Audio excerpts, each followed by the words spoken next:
Continuando con el capítulo 15, tenemos el tema de la independencia de la trayectoria, el cual, para el cual vamos a necesitar primero una breve introducción.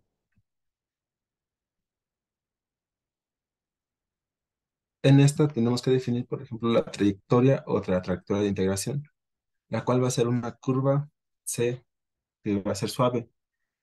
Esto de suave se refiere a que va a tener un punto inicial A y un punto terminal B, y donde F va a ser nuestro campo vectorial continuo en una región, ya sea en 2D o en 3D. Esto de derivadas parciales lo vamos a ver a continuación en un ejemplo. Y tenemos la trayectoria cerrada, la cual es cuando se comparte un punto inicial y un punto terminal.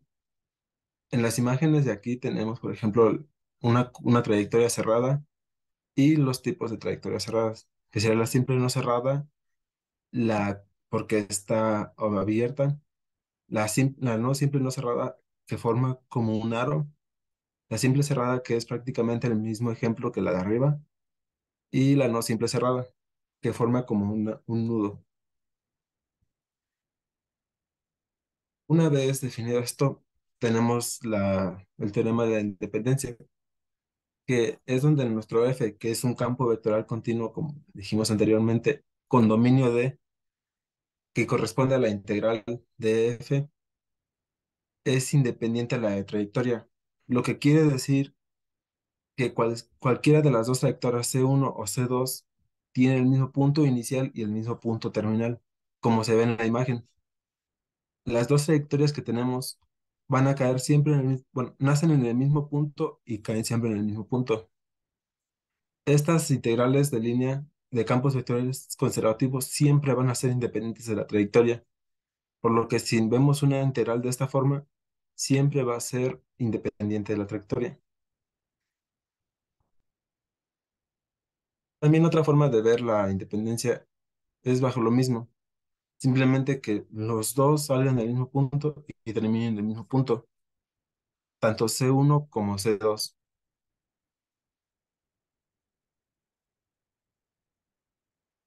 Y así tenemos el teorema fundamental, que es este, es como el homólogo del teorema fundamental del cálculo, pero ahora para la independencia de trayectoria, donde siempre que tengamos esta integral con phi y nuestro campo continuo f y los puntos b y a, como se muestra aquí, va a ser independiente de la trayectoria. Aquí se especifica prácticamente que C es la trayectoria en una región abierta R, que es prácticamente todo el plano, dado por la función de RT con X y Y. Y este valor de A y B va a estar definido por T, donde nuestra función del campo vectorial va a ser igual a P y Q. Esto simplemente se refiere a escalas, a ponerlo en la forma cartesiana. Y siguiendo con más terminología, tenemos los tipos de regiones, que tal cual existen cuatro. La región conexa, que es donde los puntos A y B pueden unirse mediante una curva suave, que dijimos que es prácticamente que compartan los mismos puntos y que yace por completo en la región R, y prácticamente sería como todo es nuestra mancha café. Y la región simple y convexa es conexa, pero yace dentro de la región donde puede reducirse, contraerse hasta un punto sin abandonar R. La desconexa o no conexa se refiere simplemente a que A y B no pueden unirse porque están en distintas partes de R, como podemos ver aquí. Están separadas y, y como tal no forman parte de la misma R, por lo que no pueden unir una curva suave. Y la región múltiplemente convexa es convexa, pero pero tiene huecos, entonces no pueden unirse.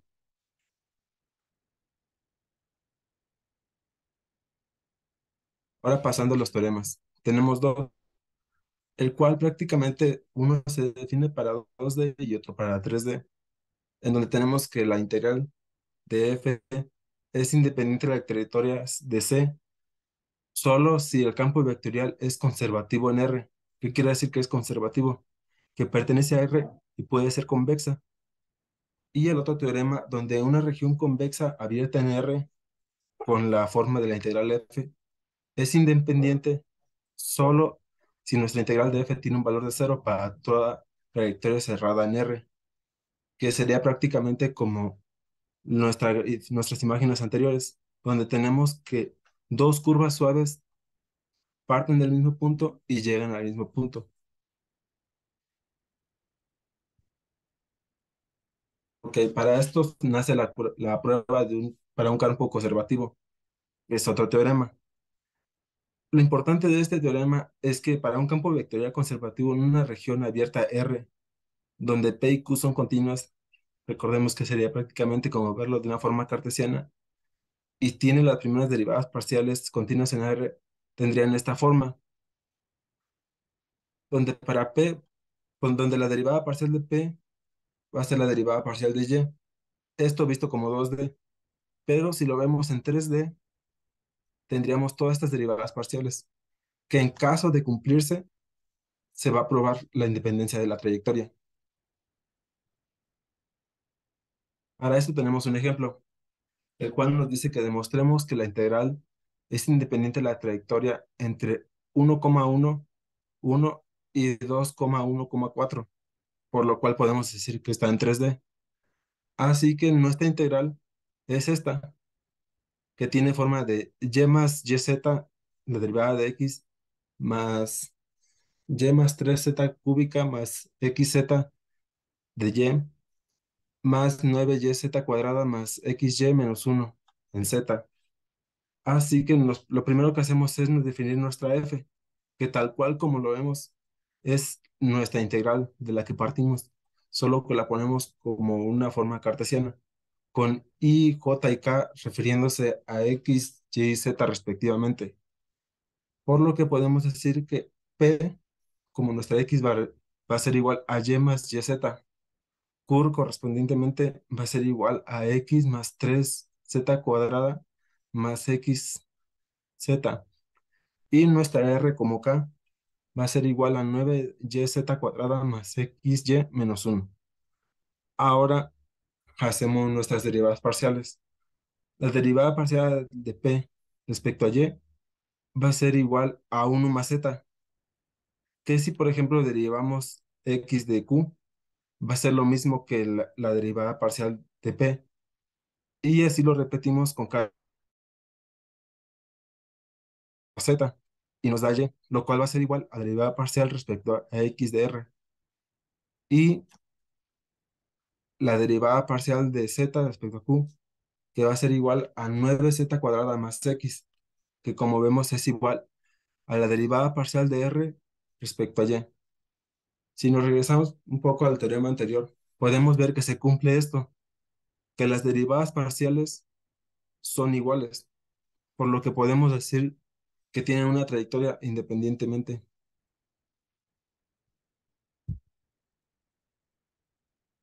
Y por último, este tema tiene mucho que ver con la conservación de la energía, porque como hablamos de un campo conservativo F, se cumple que la ley de la conservación de la energía, donde una partícula que se mueve a lo largo de una trayectoria en un campo conservativo, y lo que nos da esta ecuación, que la energía cinética y la energía potencial es igual a una constante. Y, por ejemplo, tenemos el caso de una fuerza de fricción, que no se comporta igual porque como crea una resistencia al aire, no es conservativa, lo que quiere decir que las fuerzas conservativas son disipativas en cuanto a su acción, que se reduce la energía cinética, o sea que se va frenando, sin un aumento correspondiente en la energía potencial.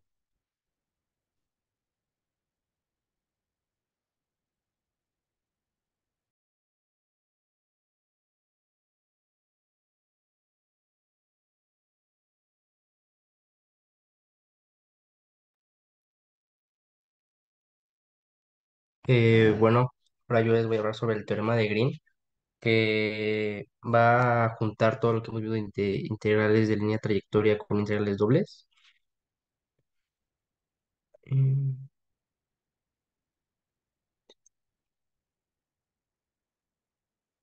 Bueno, primero que nada voy a explicar el concepto sobre qué es el teorema de Green, que es una extensión del teorema fundamental de cálculo a dos dimensiones, pero esta tiene dos formas, una que va a ser de circulación y una de flujo que voy a explicar más adelante, y ambas requieren de una región D que ya mencionamos antes, el integral doble.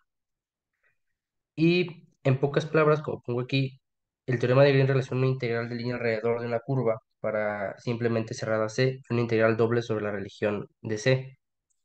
Esto hace que las integrales de línea las podamos resolver por integrales dobles de una manera más sencilla, ya que si no, costaría un poco más de trabajo resolverlas. Entonces, este teorema como que junta las integrales de línea con las integrales dobles. Y también aplica lo que es el teorema fundamental del cálculo. Ahora, primero que nada, el teorema de Green en forma de la circulación. Esta forma del teorema relaciona la integral de línea vectorial sobre una curva plana simple y cerrada C, con una integral doble sobre la región cerrada por C. Como podemos ver aquí en el dibujo que tenemos la gráfica, la forma de circulación del teorema de Green, como dije, relaciona la curva C, que es lo de azul, sobre D, que es todo lo que está el área, y las flechitas es la forma de la circulación que va tomando las flechas que están en R. Es por eso que la circulación de un campo vectorial a lo largo de una curva, simple y cerrada, puede transformarse en una integral doble y viceversa también. Entonces, supongamos que D es una región abierta y limitada simple con una curva límite C, eh, cerrada simple y suave a todos orientada en sentido contrario a las manecillas del reloj.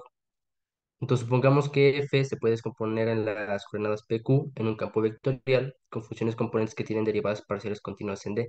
Entonces podemos poner que la integral de línea, como podemos ver que nos mencionó nuestro compañero anteriormente, se puede transformar en esta integral descompuesta en P y Q, y esta descompuesta en la integral doble sobre la superficie de D, que va a quedar que la integral doble de la superficie de D va a ser igual a la Q de X menos P de Y de D de A. Ese es el teorema de Green en la forma de circulación.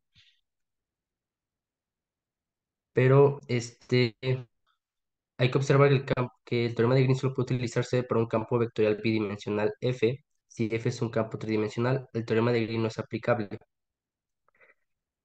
Em, la demostración del teorema de Green es un poco técnica. También yo busqué en varias fuentes y no está muy detallada, pero encontré en esta fuente que investigué aquí una que lo desarrolla con un rectángulo, que lo presentaré más adelante, presentando esto de aquí, que P de X más Q de Y es igual a cero. Ahora, la prueba de este teorema es que demostremos ahora que la forma de la circulación del teorema de Green es verdadera con la región de D es un rectángulo. Supongamos que D es el rectángulo AB por CD, orientado en sentido contrario a las manecillas del reloj. Entonces el borde de C de D está formado por cuatro trozos suaves, C1, C2, C3 y C4, como en la figura 6.34 que tenemos aquí, que es este rectangulito, y aquí tenemos el sentido opuesto en las manecillas del reloj. Y parametrizamos cada lado de D como siguiente. Tenemos estas condiciones para cada C. Está R1 de T, R2 de T, R3 de T, R4 de T. Ya teniendo estas condiciones, vamos a seguir para ver cómo se demuestra.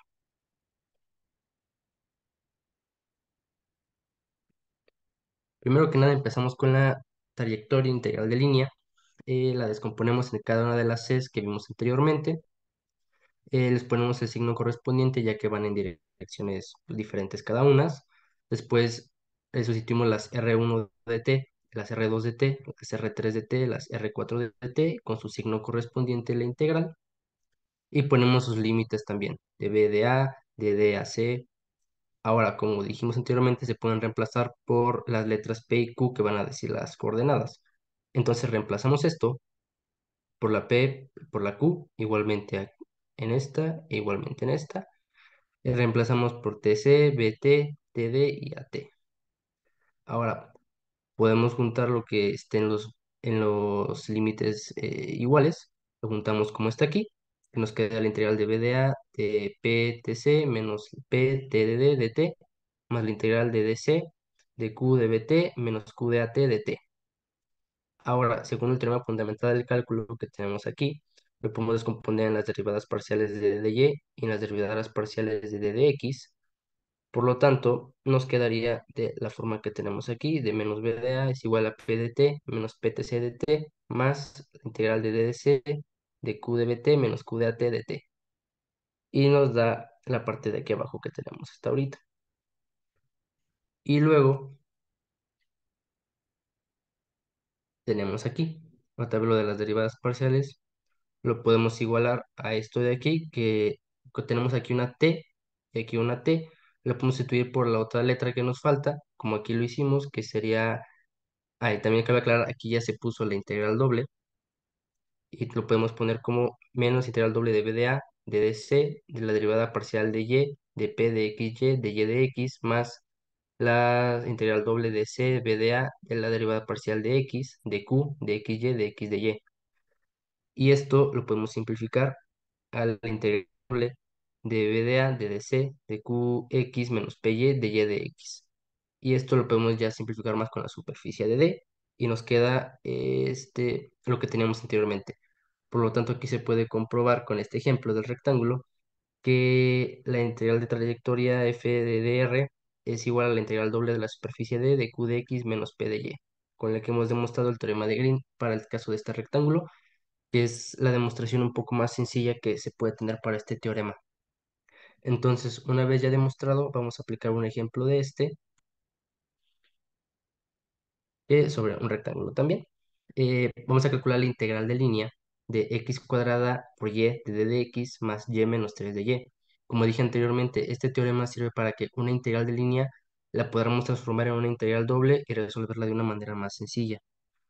A ver, entonces tenemos esta integral de línea donde C es un rectángulo con vértices 1,1, 4,1, 4,5 y 1,5, orientado en sentido contrario a las manecillas del reloj. Como podemos ver en la imagen que tenemos aquí, aquí están los vértices con las coordenadas y las líneas que nos indican hacia dónde va el sentido. Entonces la solución dice que supongamos que f de xy es igual a p de xy, qx de y. Obviamente otra vez aparecen aquí las coordenadas con las cuales tenemos que sustituir. Y entonces tenemos que sería x cuadrada y, y menos 3. Esto es igual a lo de p y a lo de q. Entonces aquí vamos a ver cuál es q de x y cuál es p de y para poder sustituir en nuestro teorema de Green. Entonces, una vez viendo que el q de x es 0 y p de y es x cuadrada, por lo tanto tenemos que q de x menos p de y es menos x cuadrada, una vez hecha la resta. Entonces, supongamos que de la región rectangular encerrada por C, según el teorema de Green, ya le dije, como dije anteriormente, tenemos la integral de línea, sustituimos por el teorema de Green. Nada más sustituimos aquí doble integral de la superficie de D, que sería menos x cuadrada de DDA. Ponemos los límites, que los límites serían los vértices, el vértice menor y el vértice mayor del rectángulo. Por eso tenemos aquí 5,1, 4,1 y de menos x cuadrada. Y nada más hacemos la integral con cada uno de los límites y ya nos daría menos 84. Entonces, como se puede ver en este ejemplo, una integral de línea la transformamos en una integral doble para resolverla de una manera más sencilla. Ahora, como dije anteriormente, hay dos formas. También está el teorema de Green en forma de flujo. Vamos a suponer que D es una región abierta, simplemente conectada con una curva límite C, que es una curva cerrada simple y suave a trozos, que está orientada en sentido contrario a las manecillas del reloj. Otra vez, supongamos que F es P y Q en un campo vectorial con funciones componentes que tienen derivadas parciales continuas en una región abierta que contiene a D. Entonces tenemos igual aquí la integral línea de F, igualmente la podemos transformar en la integral doble de la superficie de D de P de X más Q de Y de D de A. La forma del flujo del teorema de relación integral doble sobre la región D con el flujo a través de la curva. Aquí se puede ver el flujo, son las líneas naranjas que están sobre el área de D, que es el flujo que nos tiene que indicar.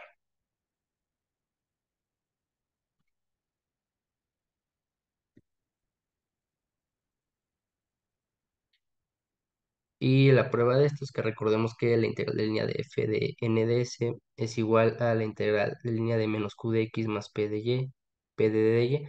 Supongamos que m es menos q, n es igual a p, y según la forma de circulación del teorema de Green, sustituimos nada más. Ya tenemos la integral doble a través de la superficie D de n de x menos m de y de a. Volvemos a probar la sustitución de que m es igual a menos q y n es igual a p.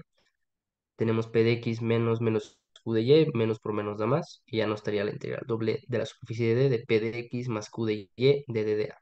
Y así es como se prueba esta forma de flujo del teorema de Green. Y luego les voy a explicar un ejemplo ahorita de cómo aplicar esta. Y un ejemplo resuelto aquí va a ser con un círculo. Supongamos que C es un círculo de radio R centrado en el origen. Supongamos que FXY es XY. Y hay que calcular el flujo a través de C. Aquí tenemos el círculo y obviamente el flujo que está en el área son las flechitas que tenemos aquí. Entonces la solución es que supongamos que D es el disco encerrado por C y el flujo a través de C es la integral de línea que tenemos aquí. Podríamos evaluar la integral utilizando herramientas que hemos aprendido, pero el tema de Green hace esto más sencillo.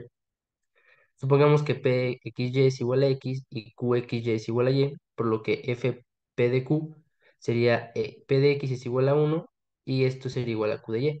Por lo tanto, P de X más Q de Y sería igual a 2, porque si Px es igual a 1 y Qy es igual a Px, 1 más 1 es 2. Entonces, el segundo teorema de Green nos daría que esta integral de línea se transforma en una integral doble de la superficie D de 2dA, que sería igual que el 2 al ser constante sale de la integral. Y entonces nada más nos queda la integral de D de DDA. Y dado que DDA es la superficie del círculo que tenemos aquí, pues tenemos la fórmula del área del círculo, que sea la integral doble de la superficie de D, DDA, que es igual a pi por radio al cuadrado. Por lo tanto, el flujo a través de C es 2pi radio al cuadrado. Y vimos que tenemos una solución más sencilla y rápida, transformándolo con el teorema de Green, la integral de línea, a una integral doble. Y es así como es el teorema de Green.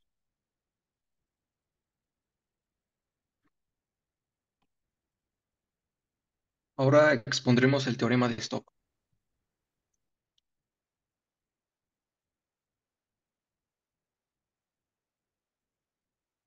Bueno, el teorema de Stokes establece una relación entre la integral de línea y una superficie, en donde S es una superficie abierta y C es la curva cerrada que limita dicha superficie.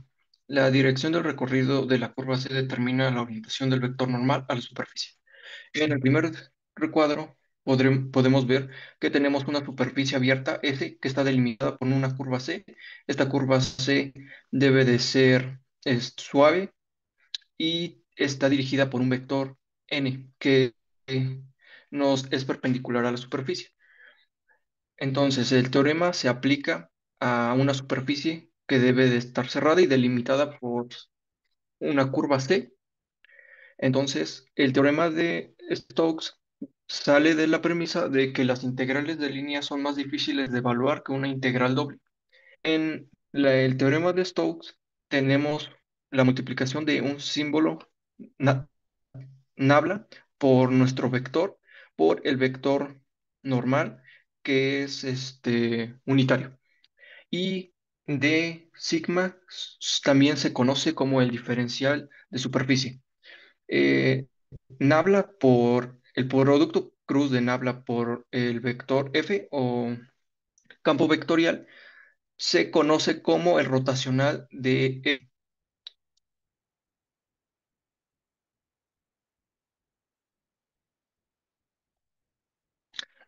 La demostración. Primero partimos del enunciado, que sea S una superficie definida por una función z de f de x suave y que está orientada y además cumple con el teorema de Clairaut. Se hace la frontera de S, como se mencionó anteriormente, suave y simple y cerrada, con una orientación positiva, sea de una región que nace de la proyección de la superficie S sobre el plano X y Y. Y finalmente F, un campo vectorial de componentes P, Q, R, los cuales tienen derivadas parciales continuas en una región abierta de R3 que contiene a S. Entonces, empezamos. La primera parte sería calcular el rotacional de nuestro campo vectorial, que es el producto cruz de Nabla por nuestro campo vectorial. Realizando esto, obtendríamos este resultado. Después realizamos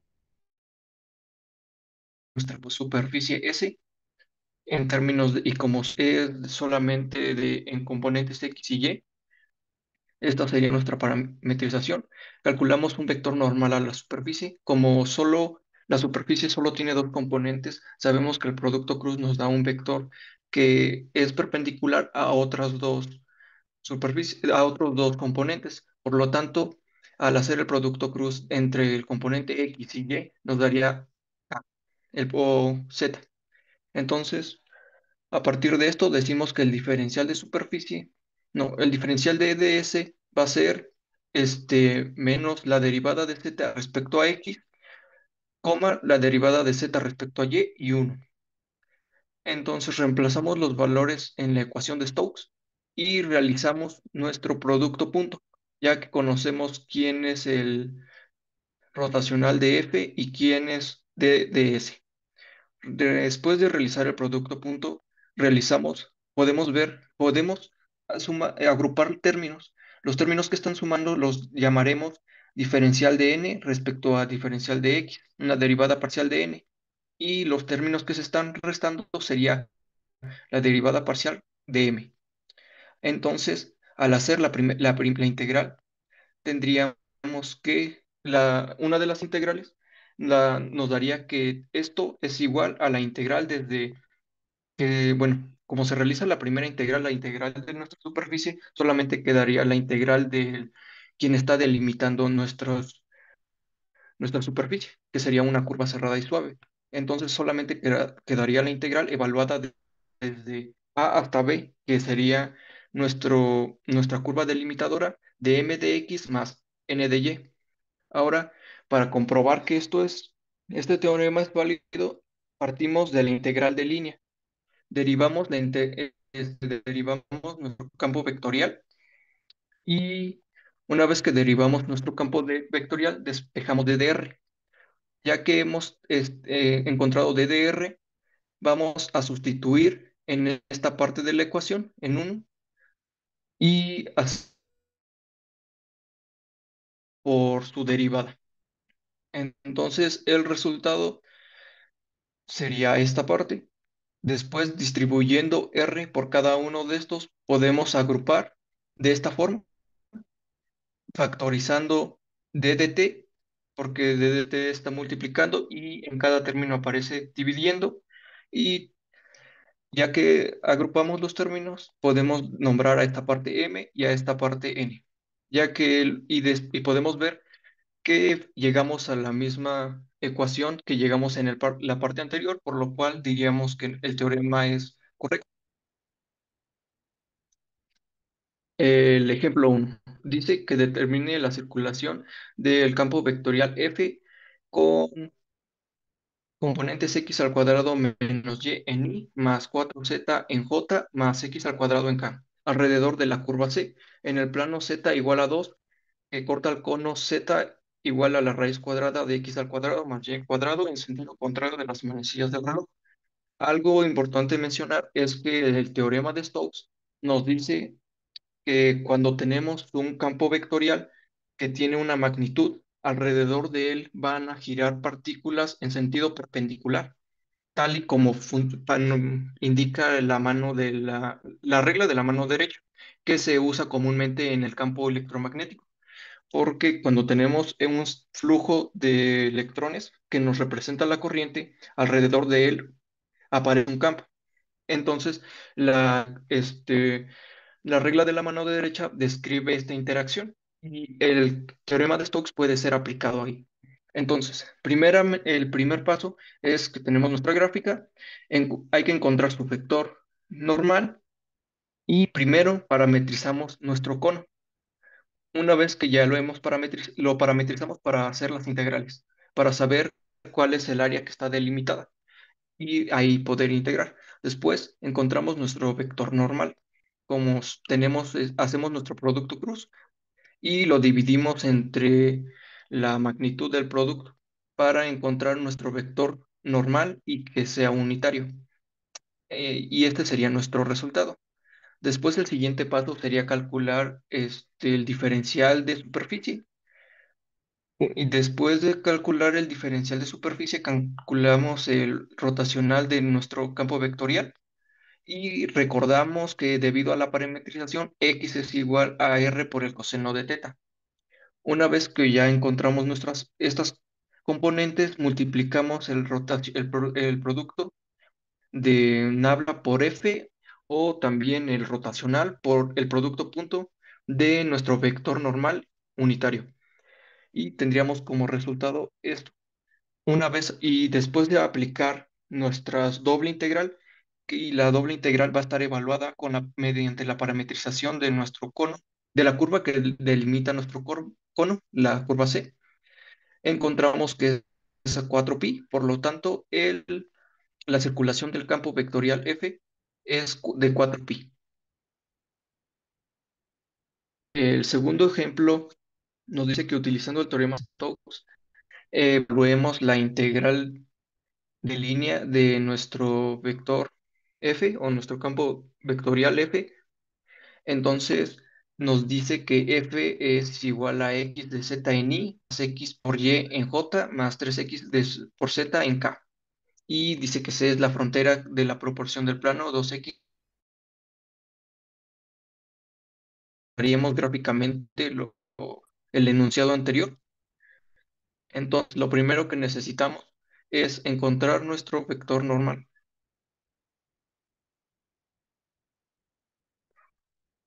Una vez que encontramos, para encontrar el vector normal, simplemente necesitamos nuestro gradiente dividido entre la magnitud del gradiente y este sería nuestro vector normal unitario. Después hacemos el producto punto de nabla por nuestro campo vectorial para encontrar el rotacional y tendríamos esto.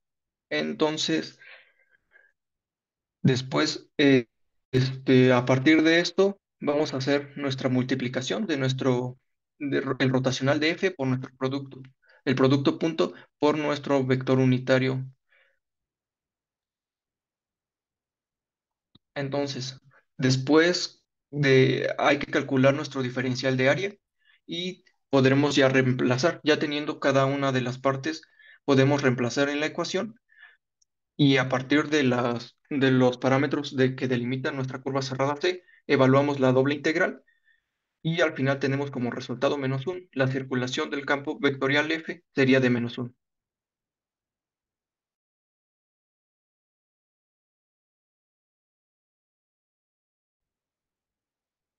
Y eso sería todo.